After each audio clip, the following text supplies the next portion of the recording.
Hey there, Kevin McCullough. What's the difference between Joe Biden and the White House Christmas tree? Biden only falls when there's stairs involved. It's that Kevin show!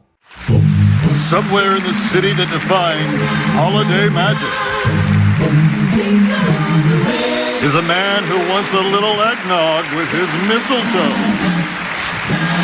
And that guy would like to carol you. Featuring the musical stylings of Mel Tunney and the Dream in Color Singers.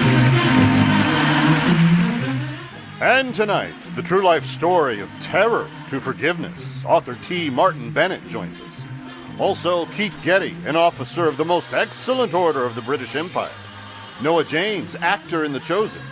Kristen Getty, J.J. Heller, and Ricky Skaggs in the holiday spotlight. Sketch comedy from John Crist, plus Assignment Desk Weekend.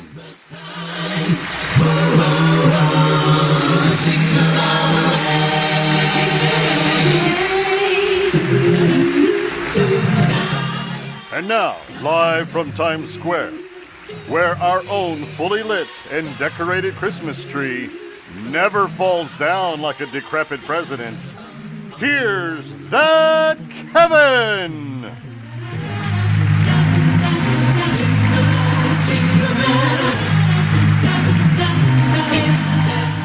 Well, thank you, Dave. Yeah, we've got a big show for you straight ahead.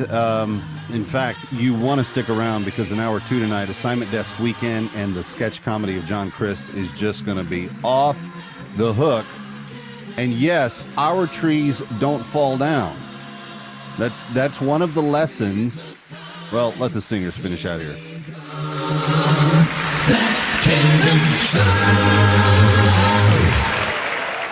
Nicely done. Nice done. Thank you. Thank you very much. Thank you for being here. We've got a lot to get to. Yeah. So this last week, we had the Rockefeller tree lighting per usual, and the mayor was out, and the Savannah Guthrie was there, and the Al Roker.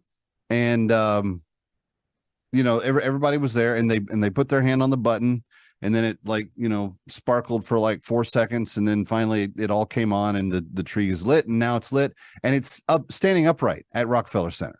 For some reason, we never have a problem in New York City where we get a lot of wind, a lot of high winds. We never have a problem with keeping our tree standing upright. It just doesn't. It's not an issue for us for some reason. We don't seem to have the same issues that some of the others have. All right, so be it.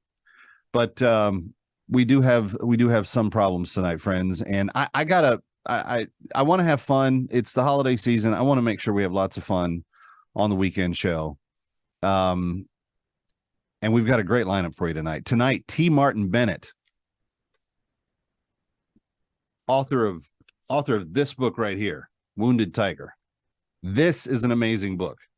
Tells the story of true war heroism, terror, because the man that basically planned the attack on Pearl Harbor eventually comes to a realization that his life is empty and he needs something very different. And there's some interlocking relationships that are just profound. But T. Martin Bennett, historian, author, is going to be with us to tell that story. We've also got a little bit later on Keith Getty, officer of the most excellent order of the British Empire. I like to bust his chops on that a little bit because he got his OBE from Queen Elizabeth herself when she was still living, and he's strutted around like a peacock ever since. I'm kidding. Keith and Kristen are doing the Getty Sing Christmas tour, and it's underway and it's coming to New York here in a couple of weeks. That's going to be amazing. But he'll be with us. And then a little bit later on, Noah James of The Chosen. He plays the Andrew the disciple. He's going to be with us as well, because The Chosen, the Gettys, the Trans-Siberian Orchestra, the Journey to Bethlehem, The Shift. You've got all these things in theaters and in showcases right now that are just here for your holiday enjoyment. It's such a rich time to have, really good enjoyment as an option. So anyway, we'll get into all that.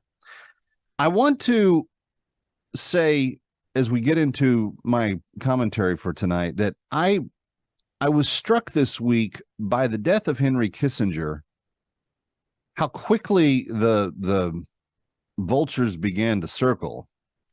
What a tremendously important man he was. And I didn't agree with everything that he did, but he certainly, well, without him, the Yom Kippur War would have been lost by Israel. Israel would have been wiped off the map a long time ago. But I have to compare his handling of the Yom Kippur War and carrying out President Nixon's strategy and how it protected Israel, and we got Israel the tools they need. And this joker, Anthony Blinken, that is running our State Department now, because he warned Israel this week, which they started up their cleansing of Hamas all over again, because Hamas evidently had 240 plus hostages in their custody. They've released about 100, but they can't find any more to release. So they ran out of hostages to trade. So Israel said, if you don't release more hostages, we're going to go back to cleaning out your operational capacity. And Hamas is like, oh, no, don't do that. We'll come up with the list. We find them. They're around here somewhere. I am very concerned, friend, that the other 140 are dead, because Hamas was desperate this week not to have Israel begin hostilities again. They were very desperate. They don't all want to die. And so they're like, looking, can we find any more hostages anywhere? And we're finding out, like, drip, drip, drip now, name after name of hostages that have died in custody of Hamas. And if the remaining 140 all fit into that category, it's over. It's over. They're going to be wiped off the face of the earth, and they should be. But here's what I don't understand about our Secretary of State. When Henry Kissinger was helping Israel win the Yom Kippur War, which was the war that everyone attacked them from, 6 different countries, all hit them, and Israel had to defend themselves, and they did. And it was over pretty quickly. Not to be totally disassociated, this was at the end of the Yom Kippur holiday when the October 7th attack happened, and that's why the concert and the parties were going on and so forth. But Anthony Blinken, look at this headline: "Don't restart the war without a civilian protection plan." You know what, Anthony Blinken? The civilian protection plan was in place on October the 7th. There was a ceasefire in existence on October the 7th. That ceasefire had been in existence for quite a while, because the last time that Hamas decided to act badly, Israel decided to try to take care of itself. And that was when that ceasefire came into existence. I'm tired of the know-nothings that don't know anything about history, the people that are out there saying that, Israel is the aggressor here. There was a ceasefire underway.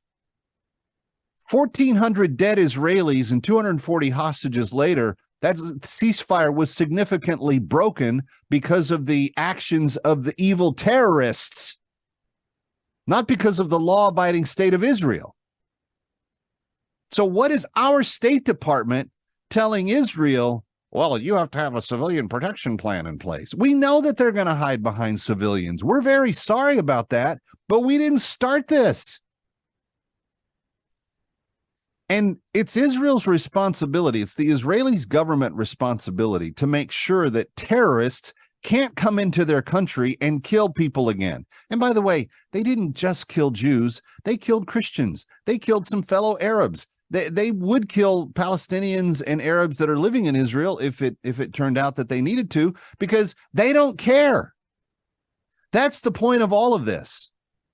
The terrorists want to kill everybody. Yes, they want to get rid of the Jews. Yes, they want to wipe Israel off the map. Yes, that is some of their ultimate goal. But if they have to kill a few Arabs and a few Palestinians and a few Muslims and a few other people in the process of it, they're not going to worry about that. So, I mean, Hamas's days are numbered, but the fact that they couldn't come up with any more of the 140 plus hostages that are still missing, they ran out of hostages. I hope that that's not foreboding as it appears to me, because that does not look good for the families of those 140, many of whom have probably assumed that they're not going to make it anyway. It's a hot mess. Kevin McCullough, very glad to have you with us. Stay with us. T. Martin Bennett joins me next.